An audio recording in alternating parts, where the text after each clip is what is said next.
Good day, YouTube. It is the 15th of May, 2021, and we got the shop truck back in the shop today to take on some necessary upgrades.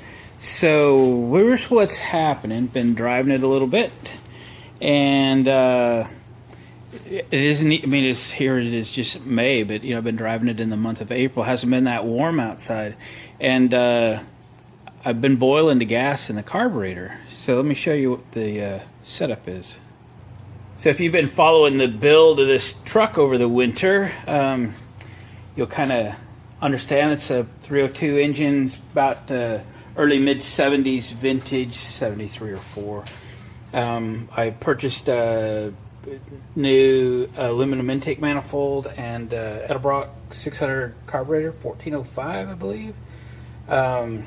And I set the carburetor directly on the intake manifold. It's not really a high-rise manifold, it's a knockoff manifold. And I'm getting way too much heat. So this thing has died on me a couple times. Once I almost had it towed home because I really didn't know what was wrong with it. But so the time that it died, a police officer actually helped me push it into a church parking lot. From there, because I had left my phone at my shop uploading a video for y'all, I didn't even have a phone to make a phone call to call anybody. So I walked to my shop from there. It wasn't that far away. It was probably a mile, less, maybe just under a mile. And got another rig and some tools and went back out. When I opened the hood, took the air cleaner off, after probably a half hour had passed, I could still hear boiling fuel in the carburetor. So we're getting way too much heat because it isn't even summertime and this engine was not hot. It was certainly operating temperature, nice and warm, been idling around, that kind of thing. Water temperature, 185, 190, maybe. So we got to take care of that, and I'll show you what we're going to do there. The cooling system in here, still very happy with. It's a 3-core aluminum radiator with twin electric fans. I am not running a mechanical fan. It is doing just fine. So we do not have a engine heat issue, but we certainly have a carburetor heat issue. So I've ordered some parts. Things have arrived. Let's have a look. Alright, so start off with, you see a little dust on the box. I've actually had this for a while, just haven't got around to changing it. We do got a new fuel pump. It's a filter style. It's not really the style I wanted, but what can you say? Is one more filter a bad thing? No, it's not. I don't appear to have a dirty fuel tank. The filters I've got on it are still fine. We'll change them anyway. But filter type, Ford fuel pump, it's new. The one that's on there is fine. We're replacing it because it's not new. Alright, we're going to add a high-end fuel pressure regulator. I call it high-end. It's not the cheapy one with a dial on it that I don't think does anything. Again, this is from Jegs. I've used these before very successfully. We're going to mount this over on the firewall, on the inner fender rather, and to get it away from heat. Everything we're doing today is to reduce the heat in the fuel and reduce the heat on the carburetor. I ordered a fuel pressure gauge when I ordered the fuel pump. So we got a fuel pressure gauge. It is a 15 psi gauge. Planning to run this at around 5 psi. Oh, in fact, the gauge, or the regulator itself, 1 to 4 psi. I ordered this for actually another project that I've elected not to do. So we'll run it at 4 psi. Should be fine. All right, what else we got? Probably one of the most important pieces of the build this weekend is this 1-inch phenolic spacer to put underneath the carburetor that will give it some insulation between that hot intake manifold and the carburetor. So this, very important. Looking back, I actually haven't had that much trouble.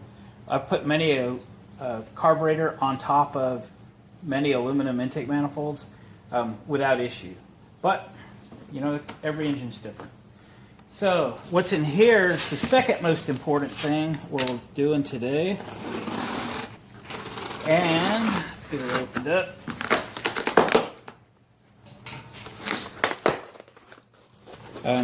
This comes from Performance Parts.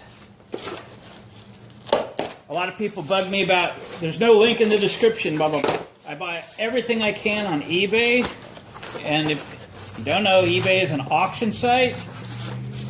I could provide you a link to an auction, but by the time the video airs, the auction will have been over. So there's no benefit for me to give you that link, but I tell you where I got it, and you can go there on your own time, your own dime, and do the search just like I did. Okay, so this just looks like a regular intake manifold, but it is in fact a Mr. Gasket intake manifold that blocks off the heat crossover. So let me show you a little bit close up.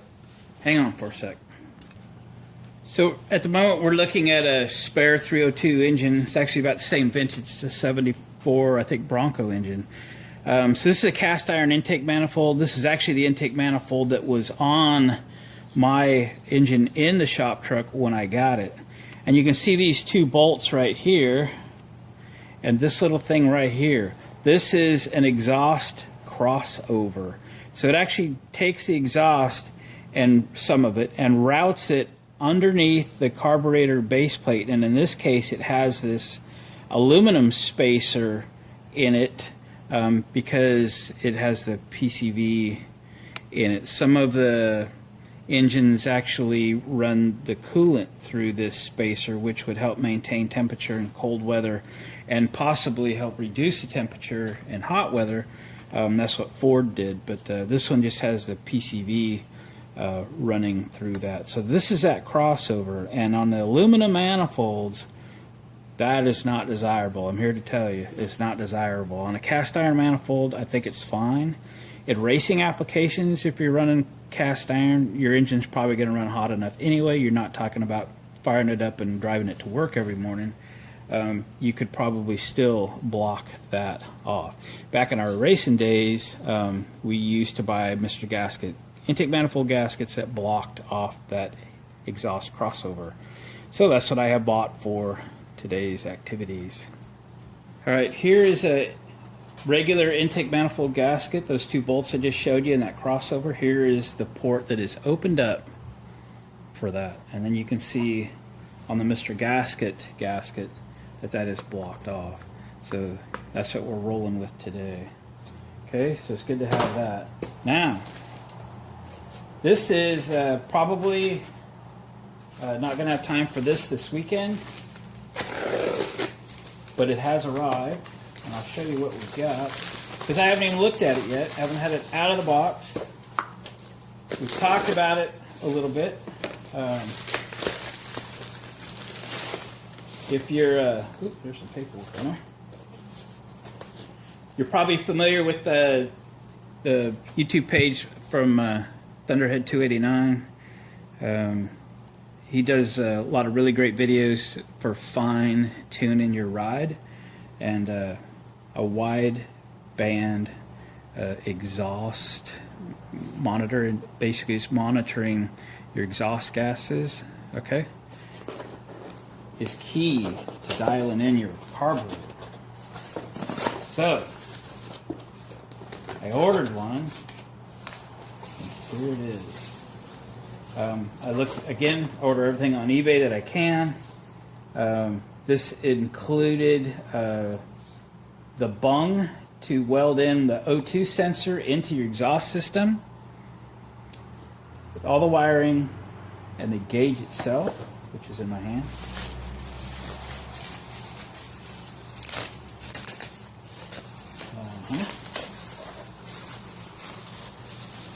And we're going to install this in my truck. And then we're going to be able to dial in that carburetor. But we got to get the rest of this fuel system right before we start messing around with all that. There we go. Wideband.com if y'all are interested. I bought this on eBay. It was about $160, I believe. So, there we go. Get all that information off of there. Cool. So, looking forward to getting our fuel system updated and then getting the AFR gauge installed. I have a vacuum gauge coming as well. We're going to put them both in at the same time. So, what's first? Let's get over to the truck. Okay. First order of business, I guess I'll get the coolant draining out of here because we got to pull the intake manifold. So, we got to get the antifreeze out. We'll probably bring it around to the top dead center with the distributor rotor pointing at #1 spark plug, so we can pull the distributor and make getting the intake manifold on and off a little easier. Get the air cleaner off, pull the carburetor off, swap the fuel pump out, pull that intake manifold off, and we'll start getting all the gasket surfaces prepped. I don't use the cork gaskets on the front and rear. What do they call those? Sail walls? I don't know. China walls. I just use sealant on them, and that's been working really good. So we're going to roll with that. Got a couple other things to do while we're in here. I'm having some difficulty getting all the pipe fittings sealed on my dual oil pressure gauge setup. So for whatever reason, I'm using a mechanical gauge and the stock electric gauge, even though the electric gauge doesn't work very good. Even with a new setting unit, it's just the gauge is not good. But so I need to reseal those. I've been trying things. If y'all have a really good sealer, I've tried like Teflon tape, and I've tried the liquid pipe putty, whatever it is, and I'm not getting a good seal. So that one, when the oil gets good and hot, pushing it out. So I need something better. I might use high temp silicone this time or something. Yeah, I might not run the fuel filter that I have down here prior to the pump, seeing how the pump's got a filter on it. It's a point of failure we don't need. We're going to get the fuel pressure regulator mounted over here on the fender well, keeping the lines as far away from the engine as possible, and then run maybe a hard line, a copper line, put some coils in it, get it routed over to the carburetor, and a short piece of rubber line with the inline filter right before the carburetor. So I think we'll get to that. So let's, this is, I just drove it in here. I haven't driven it today, so it should be good. You always like to hear that little bit of pressure when you open the radiator cap, right? You know you don't have any leaks. And yeah, she's full. All right, let's get to it, and I'll bring you back when I got something to show you. Well, we got a little work done. We got the fuel pump off, we got the carburetor off, intake manifold off, distributors out. We lined up the timing marks to a top dead center. Rotor was pointing at #1 when we pulled it out so we could get it back in. And we got all the gasket surfaces prepped, at least on the engine block. We're just gonna, I'll do a final wipe down with some lacquer thinner or something on all the gasket surfaces. And then I got the intake manifold almost done. I got to work on the end rails there a little bit. I didn't put gaskets on these ends. I just used a gasket material, liquid gasket, and I just got finished scraping that off and get that wiped down. And then the intake will be ready to fit back on.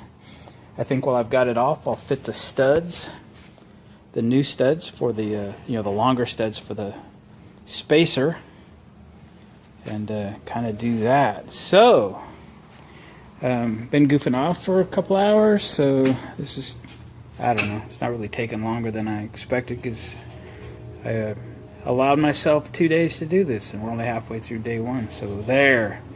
So let me get these gasket surfaces prepared, get some form a gasket or whatever I've got, and put on and get the gaskets ready. Get studs back in. There are studs on the four corners rather than bolts. I took the front two studs out, and I'll thread those back in. That'll be good. And put a fuel pump on it, start running some gas lines and stuff. This will go together pretty good, pretty easy, pretty quickly. Catch you in a little bit. All right, we have fast forwarded to the next day. It is Sunday now, and we're going to change the studs out on this intake manifold while it's off. They're not super tight, but just take a couple nuts and jam them together, back them on out of there.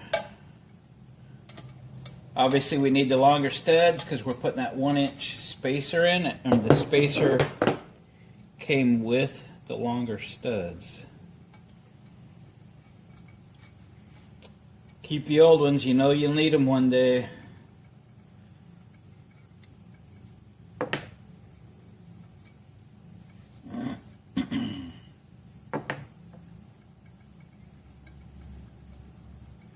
You'll need them for something.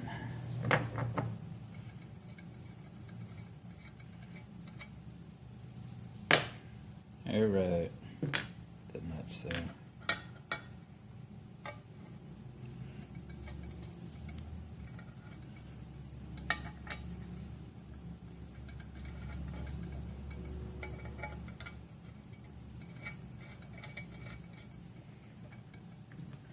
And then we'll use the nuts again to bottom these studs out.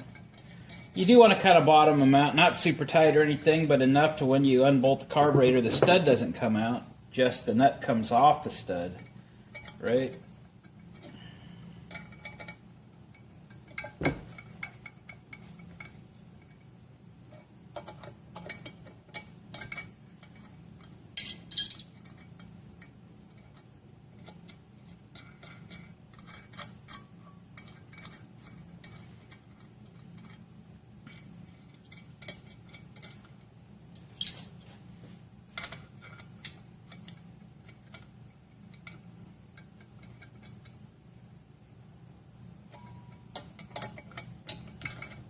Alright, I'll go get that spacer and finish these other two studs. Alright, studs are all in and tight.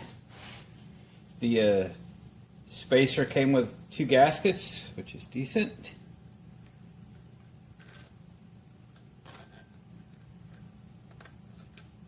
We can line them up. One-handed. Come on.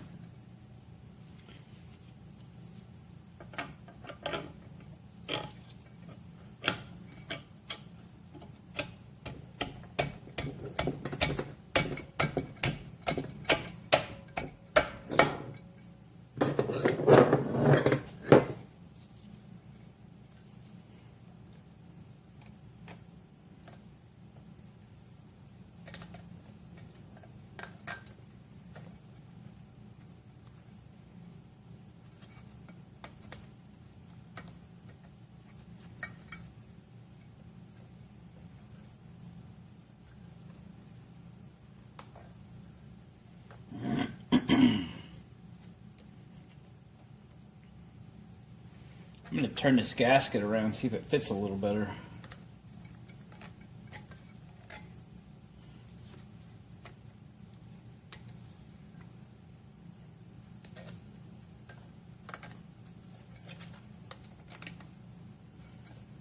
It does. You want those things hanging, and this one is actually hanging a little.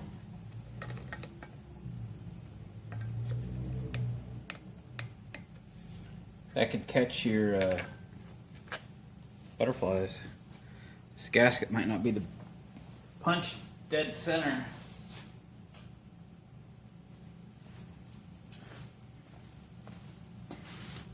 Let me maybe try it with the bottom one. Alright. Took a knife and kind of trimmed that gasket just a little bit. Now we're just going to cover these to make sure we don't drop nothing down there. We're putting things back together and turn this into all day reassembly, that wouldn't be good. If I don't get distracted today, I should be able to get this back together and running in a few hours. Yesterday was kind of distracting though. It was okay. I just didn't feel like working on it. All right, let's get some gaskets on the engine block.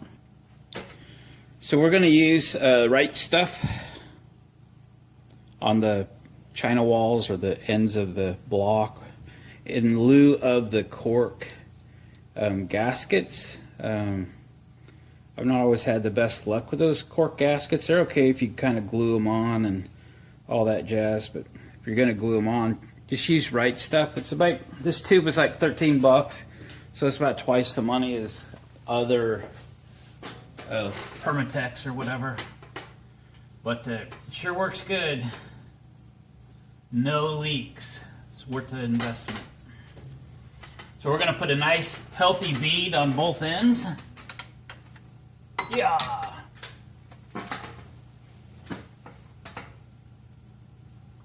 Especially in the corners.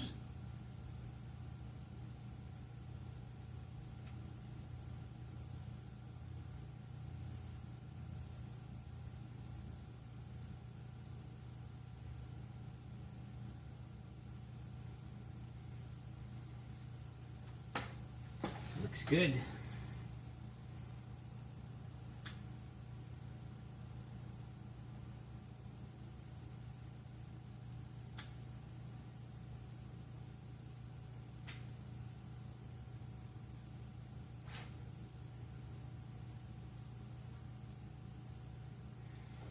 All right.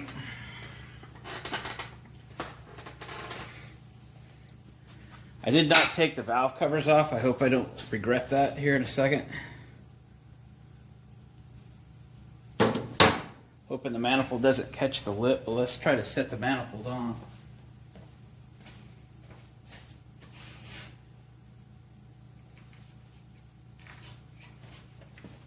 I've got 3 of the 4 studs installed, one on each corner, one on each of 3 corners.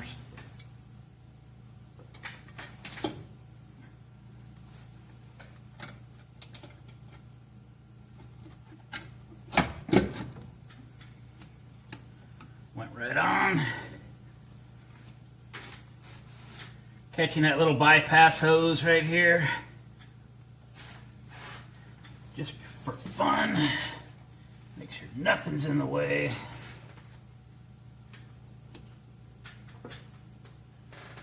Looks good.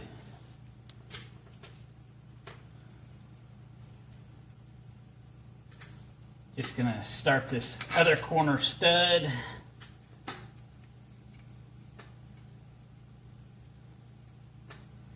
Okay. And we'll put some bolts in it. We'll get her tightened down. Bring you back when there's more fun stuff to show you. What do you say we put the new fuel pump in?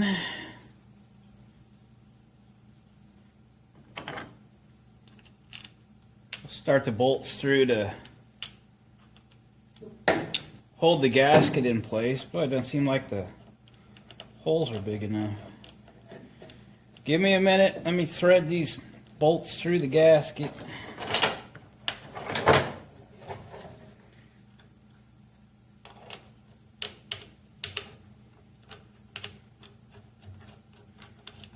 Yep.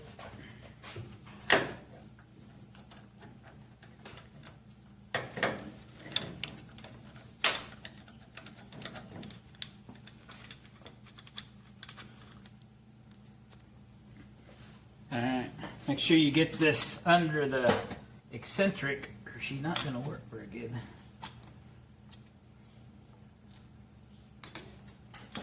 My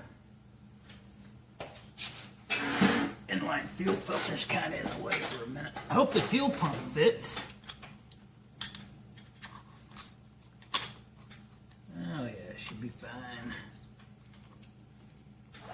She'll be fine.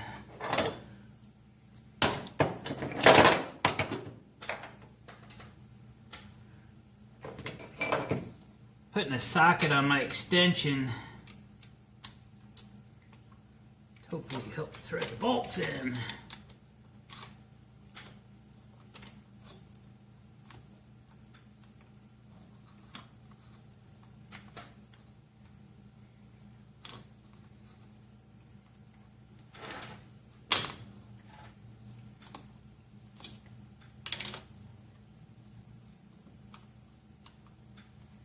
Oh boy.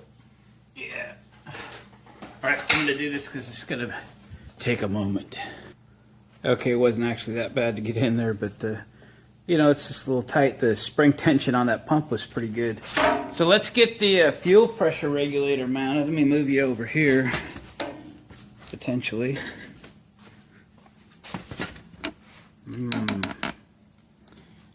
It's always a struggle getting the right amount of light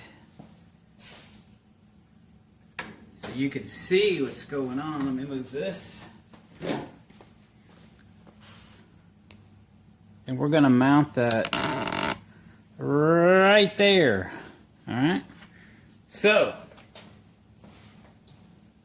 got the regulator here. We're going to take the bracket off. I had to put that in a vise to get those Phillips screws loose. Now we'll run them out of there, separate the bracket from the regulator. And then we'll mount the bracket with some Phillips head Tech screws right there.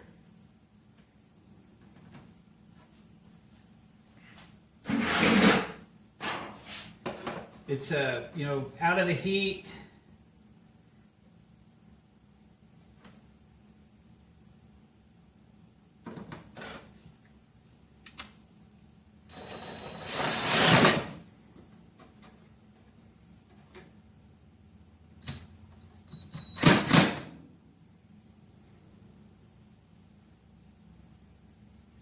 Make it kind of parallel with the body lines in there. Just using some Phillips head Tech screws.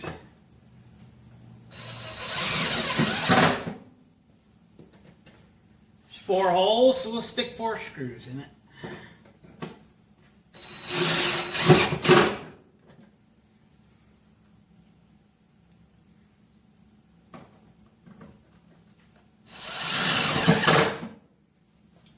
Very good. And we'll put the regulator back on. So, not sure what all I showed you yesterday. So, the in is here. Comes in on the top. Out and out. So this one has a plug in it now. We're going to go ahead and mount it so we can, you know, wrench on this thing while it's on the mount. And this is the adjuster here. So we're going to come in here and we're going to go out one or the other, whichever one we use for a hose barb to, you know, head up to the carburetor. We'll put the gauge in the other side. Okay? So then, let's get this mounted.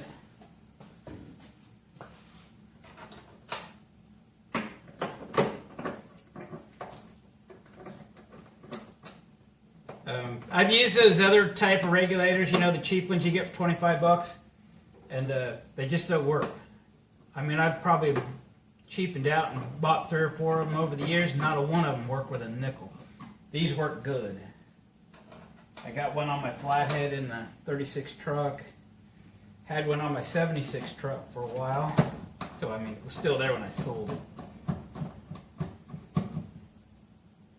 Nice and tight. Nice and tight. Okay, so we got to come from the pump to in here. And then we'll probably go out on this side. And then we'll put the gauge in this side. So let's see about the gauge. See if it'll thread in there or what I need to do.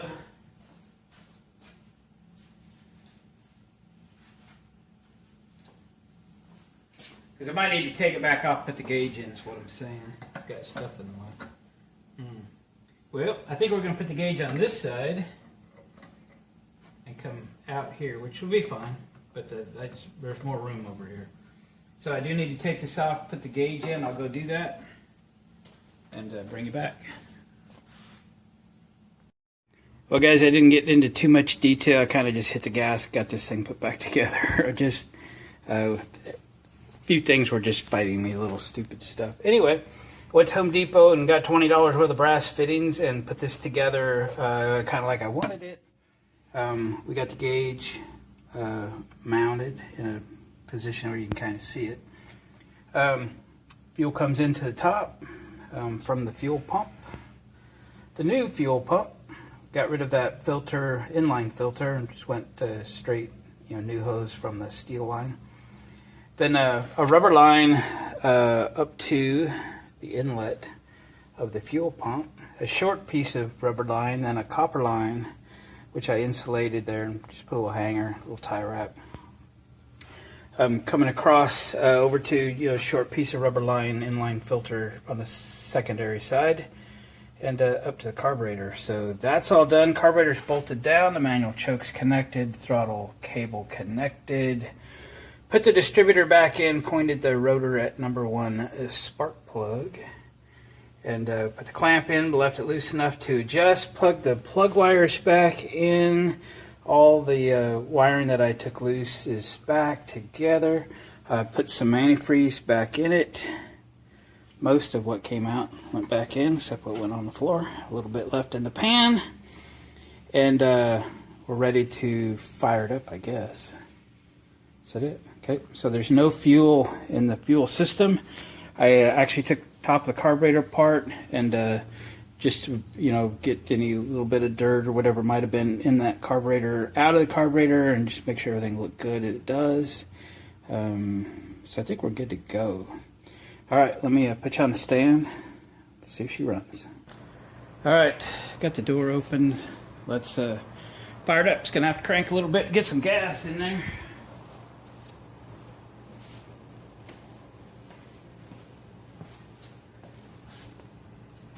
Had to go get the key. Right, forward, ready to run again. See if we did it all right.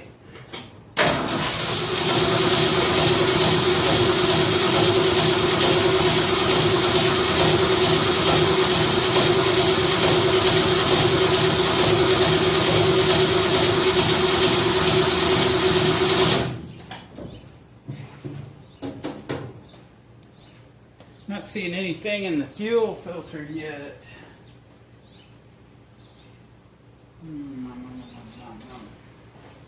Let's toss a little in the carburetor.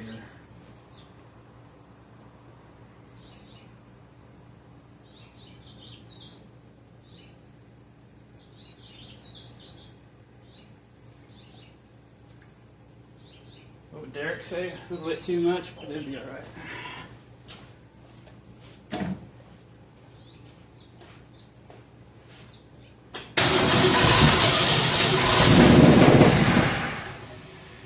There, we're getting some fuel.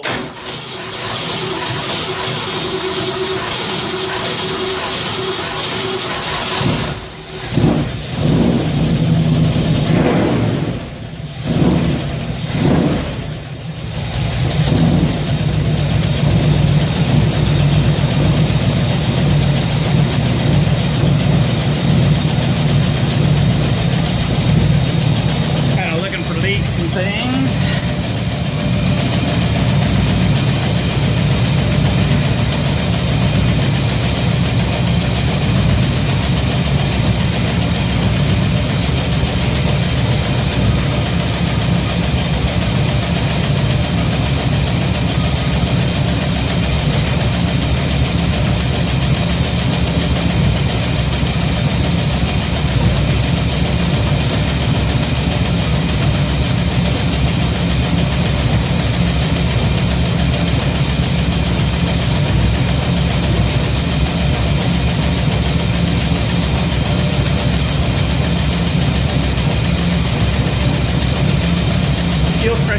3.5 pounds. That's where it's set. Be okay for now.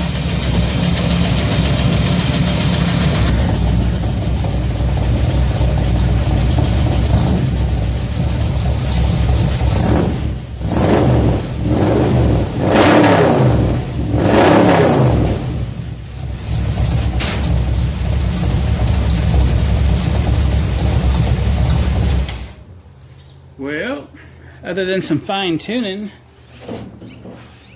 I think the fuel system upgrade is complete. I think what we'll do is end this video here. Got no gas leaks, got no water leaks. Runs pretty good. I have the distributor pointing roughly where it used to be. I have a previous video when we were kind of dialing this engine and seeing where it was happy running as far as how much advance. And we were in that like 32, 33 degrees at 3,000 RPM. And I'll set that distributor to that spec again. As soon as I warm it up, we'll get it warmed up, get the radiator burped, top off the coolant. I have a shorter air filter, put the air cleaner back up on it, because it's going to hit that firewall, especially that lip right there.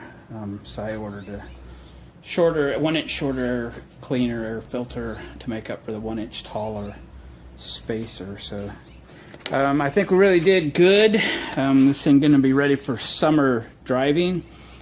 Keeping the fuel line away from everything that is warm, hot, and you'll give it some air, give it reason to breathe. Copper line, dissipate some heat. Should be good. Should be real good. Got new fuel pump, got new fuel filters. We're looking good. Liking where we're headed. Glad to get it done. I'm going to get real busy here real soon. And time to work on my toys is going to be very limited. So gang, thanks for watching the videos. Appreciate a thumbs up on the way out the door. Comment. I'll get back to you. I'm doing really pretty good about responding to comments. I appreciate them. We love the interaction. And we'll catch you guys on the next video.